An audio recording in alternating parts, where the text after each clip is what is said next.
Culture Soccer.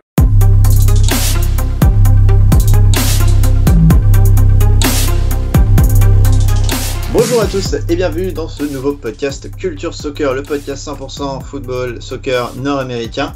Aujourd'hui, Antoine Latran, toujours à la présentation avec les deux autres rédacteurs en chef de Culture Soccer, notamment Adi Raphaël. Bonjour Adi. Salut Antoine. Et avec aussi Anthony de Varenne. Bonjour Anthony.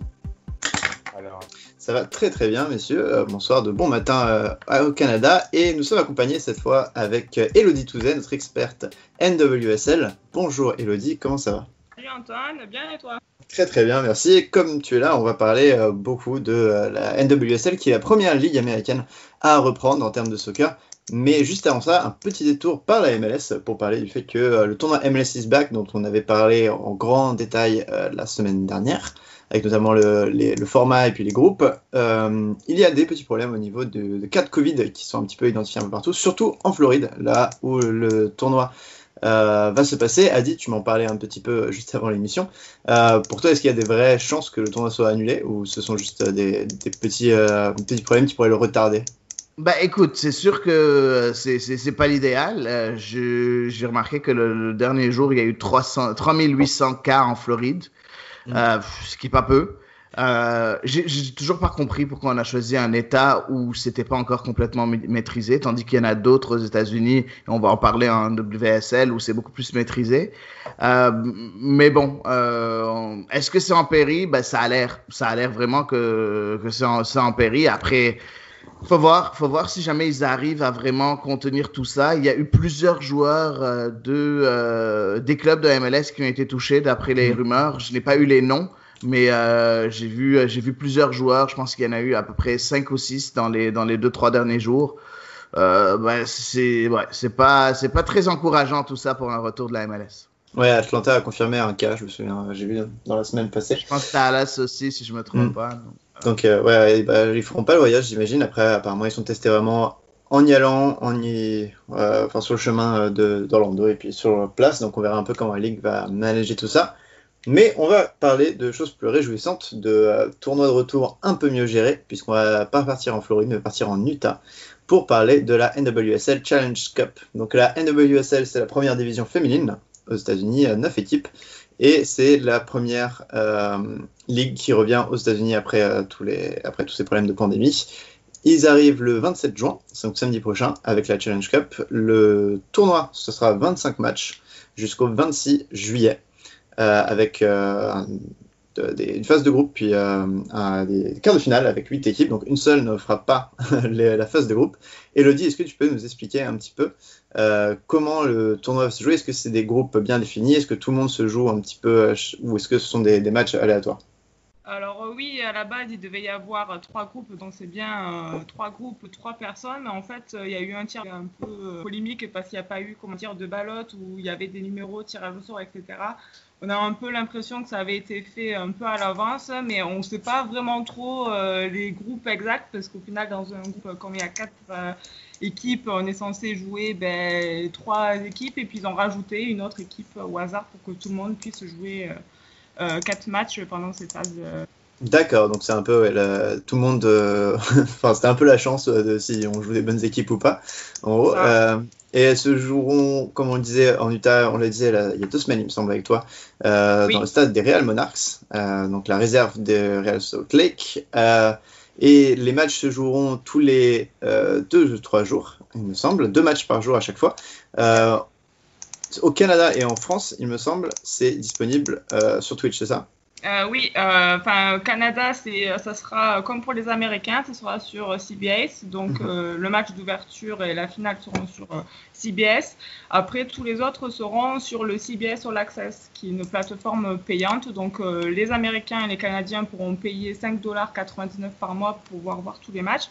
Par contre, pour les fans internationaux, européens et français comme nous, ça sera sur Twitch, effectivement. Ouais, complètement gratuit. Complètement gratuit. Qu'est-ce que la Ligue a mis en place pour éviter qu'il y ait justement des problèmes avec le Covid? Est-ce que tu sais un petit peu au niveau sanitaire ce qui se passe? Alors oui, toutes les joueuses et tout le staff doit être testé avant le départ. D'ailleurs, malheureusement, on a entendu qu'une des joueuses avait été testée positive. on ne sait pas qui, on ne sait pas quelle équipe est affectée. Donc, en fait, ils ont fait un test, ils ont testé toutes les personnes de son entourage et apparemment, les tests seraient revenus négatifs. Mais normalement, toutes les semaines, au moins un test doit être effectué sur les joueuses pour savoir si elles sont porteuses ou pas du Covid. D'accord. Et Anthony, toi, est-ce que le format du tournoi te semble un peu plus juste que celui de la MLS ou lequel tu préfères, même si forcément c'est différent parce qu'il n'y a que 9 équipes en NWSL? Ouais, je comprends que celui de la NWSL est bien parce que on s'entend que pour des joueurs, après le retour en forme et tout, joueurs-joueuses, vraiment, accumuler les matchs, ça peut être très difficile et ça peut devenir pratiquement dangereux. Donc, je trouve que le format de la NWSL permet un retour, on pourrait dire, un peu plus tranquille.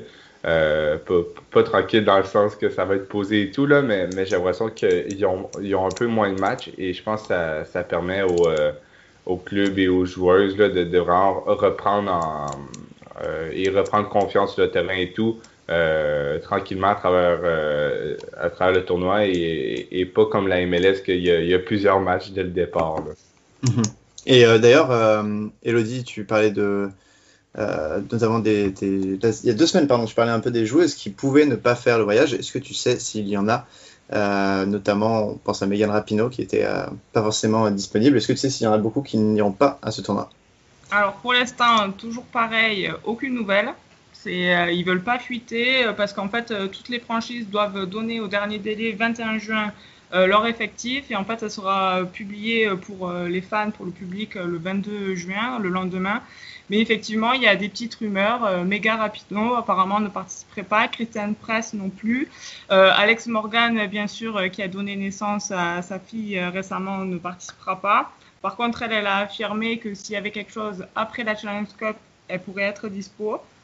Certaines Australiennes qui sont bloquées toujours en Australie, elles ne participeraient pas. Je pense notamment à Lana Kennedy, la joueuse d'Orlando. Mais rien n'est concret pour le moment. Ouais, c'est étonnant. Enfin, une semaine avant, il y a encore beaucoup d'incertitudes. Ensuite, on va parler un petit peu du tournoi en lui-même et des équipes qui y sont. Adi, toi qui suis un petit peu la NWSL, ce qui va être assez intéressant de voir, c'est notamment le nouveau club, enfin le nouveau entre guillemets, mais le club de Tacoma qui est devenu le OL Reign, puisqu'il est passé sous le pavillon de l'Olympique Lyonnais. Est-ce que tu sens, depuis l'arrivée de Lyon, un changement réel dans ce club? Un changement réel, oui, c'est sûr, il y a un changement réel, déjà le nom. Mais j'aurais pensé voir un peu plus de présence européenne dernièrement, en fait. J'ai pas vu, j'ai vu à part Alana Cook qui est venue du Paris Saint-Germain, j'ai pas vu beaucoup de joueuses qui venaient du championnat européen qui venaient rejoindre cette année. Il y a Adrienne Jordan aussi qui a rejoint aussi d'Angleterre, mais je m'attendais à beaucoup plus de présence française, beaucoup plus de présence européenne dans ce club-là. J'ai pas trop vu ça. Je sais pas ce qu'en pense Elodie. Est-ce que toi aussi tu t'attendais à un changement un peu drastique de ce point de vue-là? Il y a eu beaucoup de mouvements, oui, mais beaucoup de mouvements un peu plus, moi je trouve beaucoup plus régional avec les États-Unis, avec des joueuses américaines, des joueuses de la NWSL, mais beaucoup moins en provenance de l'étranger, non? Oui, tout à fait. À part le coach qui est un ancien coach français qui a coaché l'OL et le PSG, niveau français, pas grand-chose. Alors on s'attendait en fait, parce qu'il y a eu des rumeurs de départ du côté de Lyon, de Marozane et de Sarah Boadi. Alors tout le monde les voyait au OL Reign parce que voilà, c'est le club de l'OL. Et puis au final, elles avaient été annoncées dans l'Utah. Et puis retournement de situation, à cause de la crise sanitaire, elles ont re-signé un gros contrat et vont rester à Lyon. Donc, niveau européen, rien du tout, en fait. Ouais, mais par contre, je suis très intéressé par voir exactement le rôle que va prendre Rebecca Quinn dans cette équipe. C'est sûr, je regarde souvent les Canadiennes, surtout dans la NWSL. Rebecca Quinn, qui est d'habitude une milieu de terrain, mais elle peut jouer aussi en défense centrale. Je suis curieux de voir ce qui va se passer avec le nouveau coach. Est-ce qu'il va lui faire confiance ou non? Ça va être intéressant parce qu'il y a eu beaucoup de recrues au milieu de terrain et je sais pas si jamais elle a encore sa place. Enfin, j'espère parce que ce serait vraiment dommage. Elle a juste 24 ans puis c'est quelqu'un sur qui l'équipe nationale nationale canadienne devrait se baser. Elle devrait être là, une pièce importante de l'équipe nationale. Donc, il faudra qu'elle joue. J'espère que le nouveau coach Ben Stiti sera la faire jouer et utiliser son potentiel comme il faut. Et d'ailleurs, Elodie, est-ce que tu peux nous dire un peu sur OL Reign, est-ce qu'il peut jouer le titre lors de cette Challenge Cup, sachant que, comme l'a dit Adi, il y avait un gros recrutement. Et toi, tu me parlais aussi un petit peu dans un guide qui va bientôt arriver sur Culture Soccer. Tu me parlais de l'attaquant Yuka Momiki, japonaise. Est-ce que ce genre de recrue va faire en sorte que l'OL Reign peut essayer de gagner cette Challenge Cup? Oui, tout à fait. Alors, personnellement, elle était totalement inconnue, mais elle est très célèbre dans son pays. Elle a déjà 26 sélections avec son pays, avec le Japon. Elle a déjà remporté 5 titres consécutifs avec son club précédent. Donc, oui, beaucoup d'espoir pour cette franchise. Et dans le reste du groupe, est-ce qu'on va commencer un petit peu par les outsiders? Quelles sont les franchises auxquelles tu penserais qui n'ont vraiment peu de chance à ce niveau de la compétition?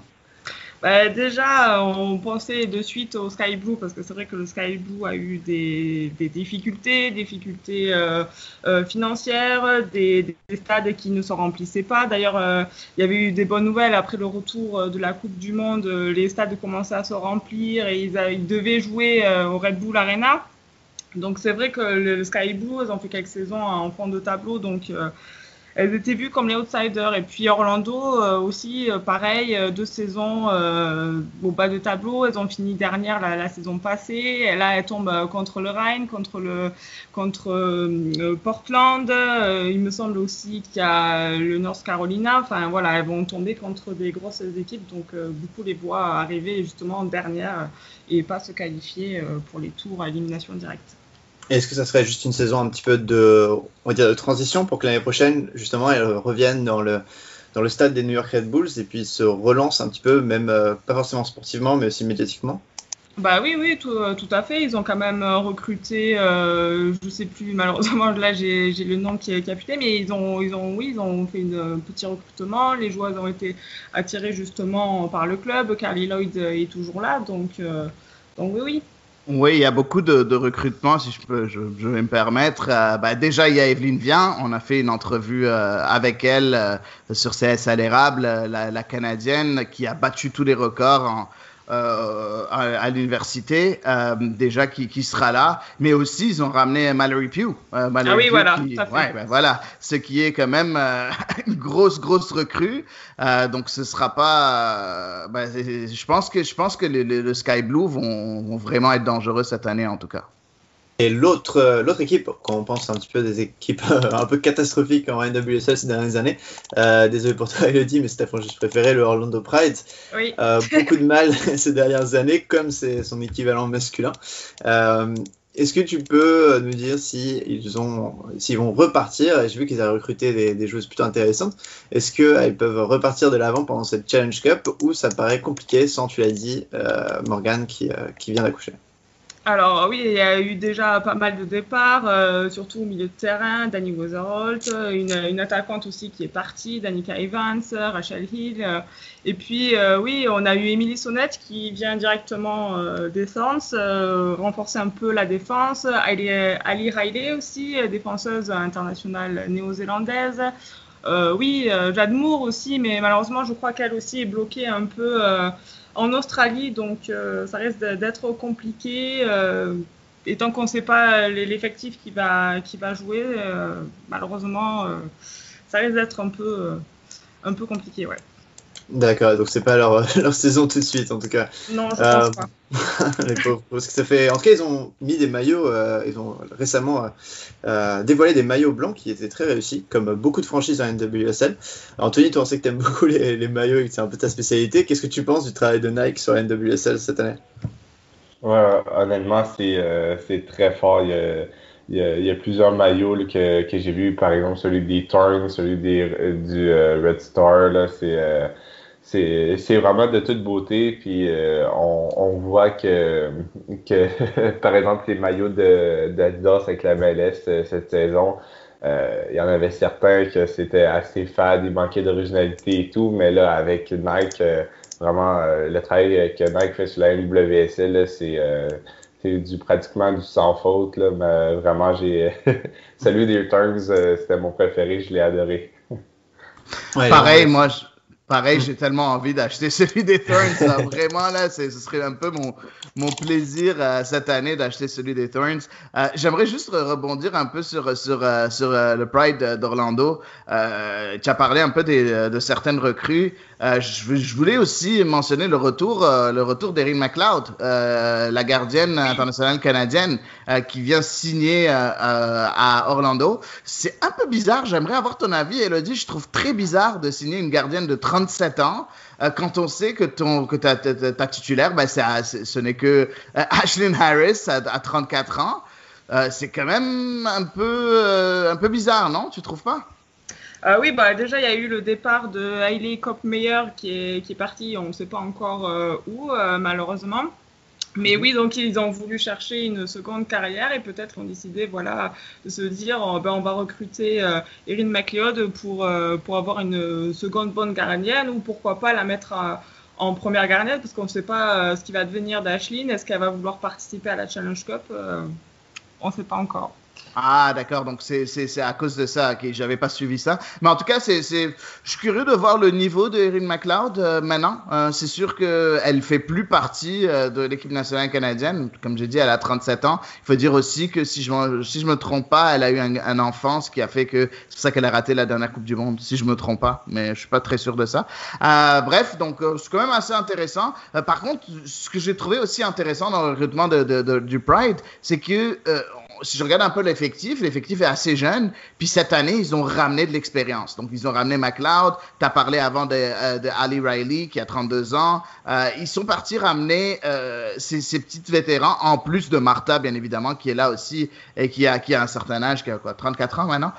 Donc, bref, c'est assez intéressant parce que je trouve que le groupe est quand même assez homogène, même si, c'est sûr, on ne dit pas qu'ils seront les favoris, mais n'empêche, le groupe a l'air assez homogène, n'est-ce pas, Elodie? Oui, tout à fait. Il manque juste ce petit truc qui fera que l'alchimie prenne. Voilà, il manque ce petit truc. Ouais. Et une autre franchise qui part un peu comme outsider, c'est Houston, il me semble. Tu parlais d'une saison 2019 très moyenne un petit peu, et ils ont perdu des joueuses comme Sophia Huerta ou Kelia Hoy.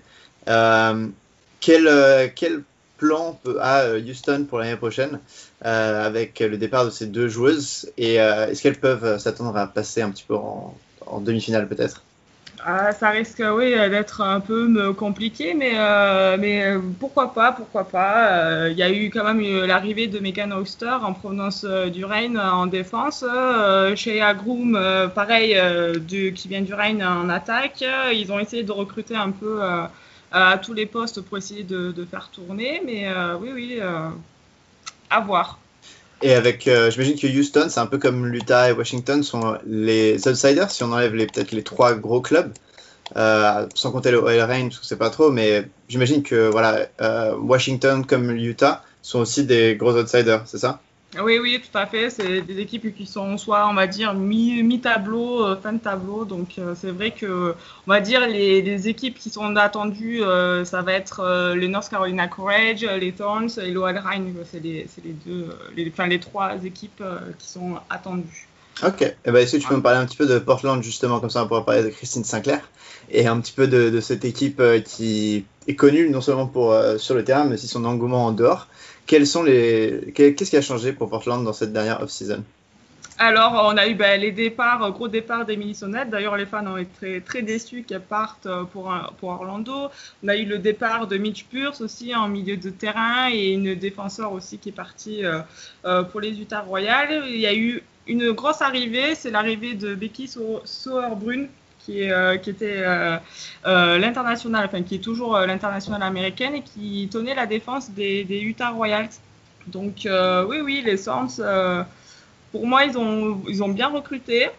Au niveau départ, c'est pas si catastrophique. Donc honnêtement, en plus avec Madame Sinclair à l'attaque, honnêtement, elles n'auront pas grand-chose à craindre. Ouais, ils n'ont pas grand-chose à craindre. Par contre, moi, ce qui m'intéresse un peu, c'est bon, tu vas ramener encore une vétéran, donc avec Sauerbrunn, qui a quand même 35 ans maintenant. Puis on connaît qu'il y a Sinclair, on a Tobin Heath, on a Salem, on commence à avoir un peu trop de trentenaires, non? Tu trouves pas, Elodie? Ah bah c'est ce qui fait la beauté du sport. Voilà, elles sont toujours présentes et un peu d'expérience, des fois, c'est peut-être mieux, hein. Ouais, c'est possible, c'est possible. Est-ce que tu as parlé un peu des joueuses australiennes qui auront du mal à à venir se rejoindre aux équipes? Est-ce que c'est la même chose pour Ellie Carpenter ou est-ce que tu as des nouvelles par rapport à ça? Parce que c'est quand même une pièce importante des Thorns, Ellie Carpenter. Oui, Ellie Carpenter, et d'ailleurs, est partie, il me semble, elle part pour Lyon. Ah oui, ok. Elle a été, si, elle part pour Lyon. C'est pour ça qu'ils étaient un peu déçus. Ah, d'accord. Ben, écoute, je n'ai pas suivi. Ok, ben, je pensais qu'elle était encore, elle faisait encore partie des Thorns. En tout cas, j'ai pas vu d'officialisation, en fait, par rapport à ça, mais, ah oui, c'est vrai, ça fait juste 2 jours. Ok, je viens de faire une recherche, ça fait juste 2 jours. C'est pour ça que je l'ai pas vu passer. Ok, ben, c'est excellent. Mais voilà, ça me fait un peu peur parce que la défense est plus, tu sais, perdre Carpenter, ça enlève un peu cette vivacité qu'il y a en défense. Écoutez, j'ai hâte de voir ce qui va se passer. C'est sûr que Portland fait encore partie des favoris, mais c'est quand même un gros morceau qu'ils viennent de perdre, selon moi. Et puis tu as parlé aussi d'Emily Sonnett aussi, donc il y a quand même plusieurs gros morceaux qui sont perdus. Ça ne m'étonnerait pas de voir les Thorns cravacher un peu plus que d'habitude. Et ouais, comme je disais, c'est un peu un des top 3 peut-être des favoris, comme on disait avec les Chicago aussi et North Carolina. Et justement, Chicago, Elodie, est-ce que tu peux nous parler un petit peu de cette équipe qui a fait le buzz déjà pendant l'off-season grâce à leur dévoilement de nouveaux maillots aussi fantastiques, vraiment les plus beaux de la ligue pour moi.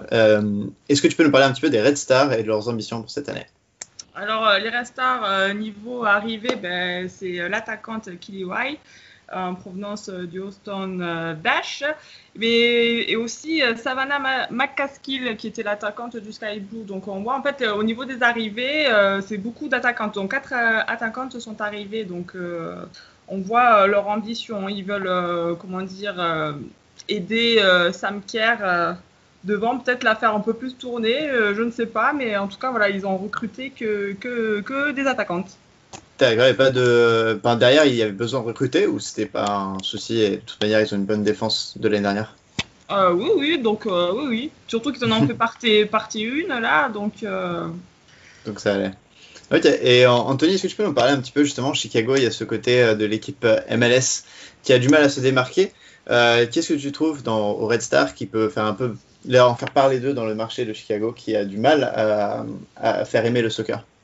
Mais je pense que le meilleur exemple, c'est tu regardes les 2 logos. Il y a eu l'annonce du rebranding du Chicago Fire là, un peu plus tôt cette année. Et les fans du Fire comprenaient pas. Tout le monde a un peu ridiculisé leur logo et tout. Il y a eu plusieurs memes sur Twitter sur leur logo. Et tu regardes celui des Red Stars, ça représente la ville et je pense que c'est ça là, que l'équipe travaille à faire en dehors du terrain. C'est vraiment de faire que le plus possible que le peuple de Chicago ait une équipe à eux qui le représente. Et on voit avec l'étoile rouge de Chicago et tout que vraiment là, ils représentent très bien leur ville et dans leur maillot. J'ai l'impression que le Red Star est très proche de ses partisans. Et c'est pas pour rien. Je me souviens plus si c'est le kit de cette année, mais il y avait le Neighborhood Kit, il veut dire le kit du quartier, et je pense que ça représente parfaitement c'est quoi que le Red Star essaie de faire, c'est vraiment d'être proche de ses supporters, proche de ces gens, et je pense que ça se répercute sur leur maillot et par la suite sur le terrain, là. Et justement, je pense que plusieurs clubs de MLS devrait s'inspirer du Red Star parce que c'est vraiment parfait qu'est-ce qu'ils font là. Tu as raison. Pardon, Eddie, tu voulais acheter quelque chose ou... Oui, ben je voulais savoir, dans ma tête à moi, Sam Kerr était parti à Chelsea. Est-ce qu'elle est revenue depuis Elodie ou elle est encore à Chelsea? Je crois que c'était un prêt et qu'elle était effectivement à Chelsea, qu'elle comptait revenir faire la Challenge Cup. Mais, Ok, ok, parce que après, moi voilà, j'avais... peut-être ça a changé entre temps et j'ai loupé Ok. quelque chose, mais pour Ouais, moi, non, mais je c'est pareil. pense. Ouais, non, je pense elle est complètement partie en fait à Chelsea, qu'elle sera pas avec Chicago. Mais en tout cas, bref, à confirmer. Il y a eu tellement de mouvements et malheureusement avec la NWSL, il faut que tu cherches pendant des heures pour avoir les confirmations. C'est tellement mal rapporté en fait et c'est pas assez médiatisé, je trouve. Et toujours ça m'énerve parce que il faut vraiment que tu cherches pendant des heures pour trouver les informations des fois. Mais d'après ce que j'ai vu, Sam Kerr a été vraiment transféré à Chelsea. En tout cas, on verra ce qui va se passer, mais c'est sûr que je pense que ça change beaucoup de choses. Avec ou sans Sam Kerr, Chicago, tu passes d'une très bonne équipe à une extraordinaire équipe avec Sam Kerr. Donc, ça peut vraiment beaucoup changer. J'aimerais aussi préciser que Chicago, c'est une équipe qui a très peu de joueurs étrangères. Hein. Il y a beaucoup d'Américaines. Tu as à peu près 3 ou 4 étrangères seulement. Donc, c'est sûr que l'osmose se passe beaucoup mieux en fait, vu que c'est des joueuses qui ont certaines affinités en étant tous américaines. Donc, si t'as une japonaise, une mexicaine, une canadienne dernièrement, Bianca Saint-Georges, que je connais pas du tout, très sincèrement. Donc voilà, c'est tout ce que j'ai à dire du côté de Chicago. Je ne pas grand-chose. On va passer au leader et un petit peu l'équipe la plus attendue en NWSL, le North Carolina Courage, qui a gagné les derniers Shield et Championship, donc la saison régulière et les playoffs. Et c'est un petit peu le gros morceau de NWSL. Ils ont perdu, tu m'en parlais un petit peu, Elodie, McCall-Zerboni, qui était un petit peu une des cadres de cette équipe depuis très longtemps. Quel futur sans elle? Et puis surtout, est-ce qu'ils partent aussi archi favoris pour cette Challenge Cup? Totalement archi favoris. Elles ont été régulières depuis des années, donc oui, pour moi, il n'y a pas de doute qu'elles sont les grandes favorites. Et elles ont en plus 0 arrivée, donc elles ont vraiment un effectif qui est complet. C'est ça, 0 arrivée, mais il me semble avoir vu passer hier ou avant-hier qu'elles auraient signé des joueuses récemment draftées. D'accord. Donc elles se tournent un peu vers la jeunesse pour faire un peu la profondeur de banc. Est-ce que, Adi, toi aussi, tu penses que North Carolina Courage est vraiment le gros morceau de cette compétition? Oui, c'est eux, elles dominent, elles ont toujours dominé, puis je doute très fort qu'elles dominent pas encore ce Challenge Cup. Ça va être difficile. Par contre, comme j'ai dit, je vois bien les Thorns avec leur expérience, Chicago qui est encore là, et Sky Blue. Moi, j'ai hâte de voir ce que Sky Blue va faire parce que j'ai comme l'impression que on les considère comme outsiders. Moi, je pense que ils vont vraiment percer cette fois-ci. Je sais pas, j'aime bien leur effectif. Leur effectif. Après, bon, j'ai un faible pour Evelyne Viens. C'est normal. Mais n'empêche, j'aime leur effectif. On s'entend qu'Evelyne Viens joue très fort, qu'elle soit titulaire directement. Hein. Donc, j'aime bien ce que j'ai vu de cet effectif-là. D'accord, tant mieux. Je pense que oui, c'est le gros morceau. C'est une équipe qui est vraiment gérée de main de maître par Steve Malik, le propriétaire, qui possède aussi la franchise USL qu'Anthony doit connaître de North Carolina. Et c'est Anthony, on est d'accord, c'est quelqu'un qui a un ancrage très local. Oui, exactement. Vraiment, c'est le propriétaire des deux clubs et vient de la région, c'est Steve Malik, si je me trompe pas. Et vraiment, souvent dans les projets, malheureusement, là, c'est pratiquement toujours le côté masculin qui on dirait, est le club fort des projets.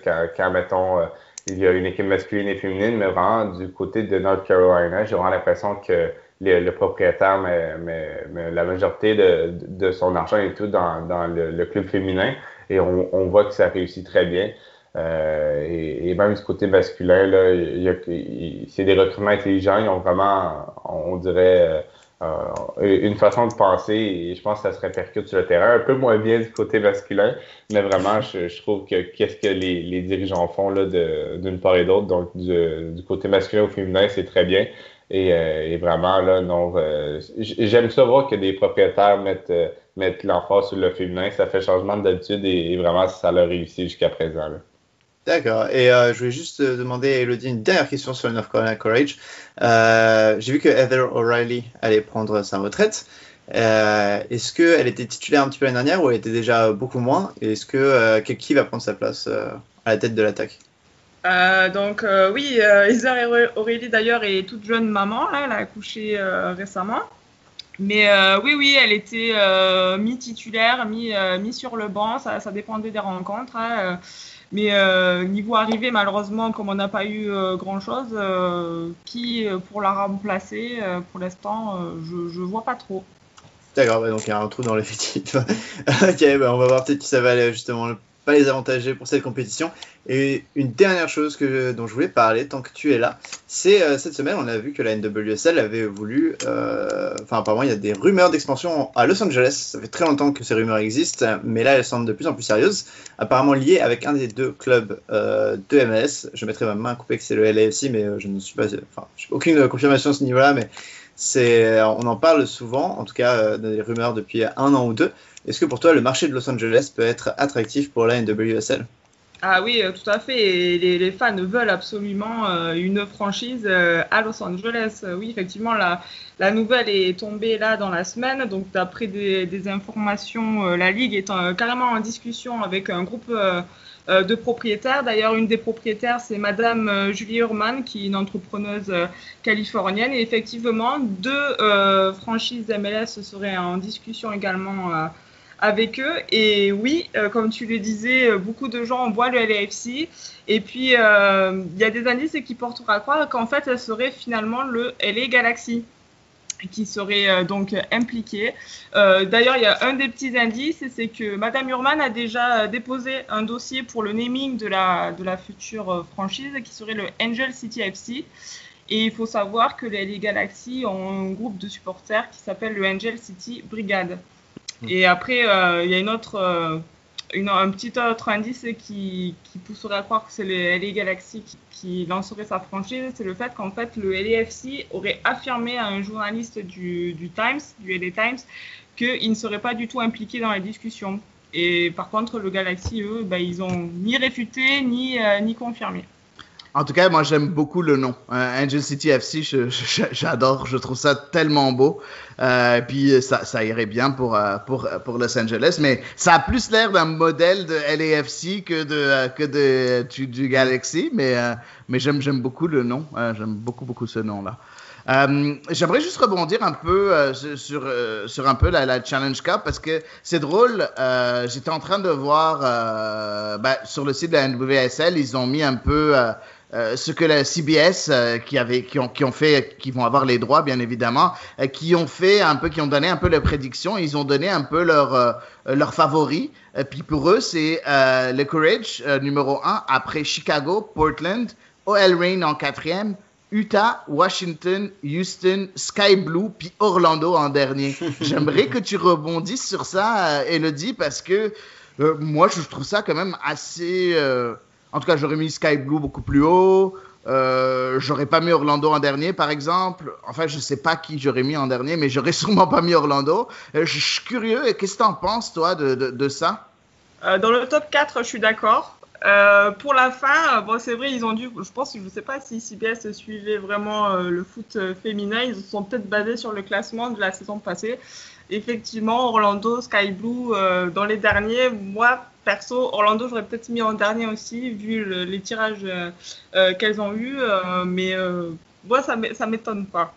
Ça t'étonne pas plus que ça. Moi, je sais pas, j'ai comme l'impression que ça va être entre Washington et Houston la dernière place. Mais ça, c'est mon point de vue à moi, là.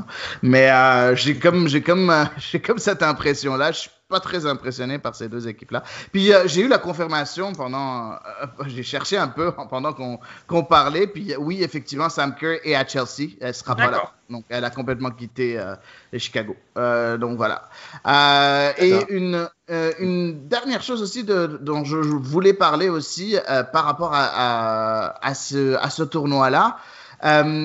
Si jamais moi, je veux maintenant parler de la meilleure buteuse, si jamais tu as un choix à faire, Elodie, j'aimerais savoir quelle serait la meilleure buteuse pour toi. Sam Kerr, ça va être compliqué. Je sais pas si, du coup, Christine Sinclair... Voilà le nom que je voulais entendre. Non, mais c'est sûr, il y a Christine Sinclair. Mais est-ce qu'il y a quelqu'un d'autre qui, pour toi, pourrait rafler ce titre un peu honorifique, qui ne sert pas à grand-chose, mais n'empêche? Il me semble que Lynn Williams était très bien placée aussi la saison passée. Ouais, ok, cool. C'est intéressant. Je voulais juste avoir ton avis là-dessus. Et je veux juste, pour revenir sur l'expansion, je refais un petit détour. Mais déjà, Los Angeles a déjà une fan qui est Nathalie Portman, qui a notamment sur Twitter et Instagram un petit peu fait passer la pétition pour ramener la NWSL à Los Angeles. Donc c'est pas mal déjà en termes de people. Et je voulais dire aussi qu'il y a une autre expansion qui est déjà annoncée pour l'année prochaine, c'est Louisville. On en avait parlé un petit peu, il me semble, sur ce podcast. Et le premier nom était le Proof Louisville FC. Et ils ont décidé finalement de changer de nom. Ils ne sont pas encore sûrs de le reprendre parce que Proof n'avait pas été très bien accueilli par les fans. Et donc voilà, on aura Louisville avec un nouveau nom l'année prochaine. Et peut-être Los Angeles dans les années qui suivent.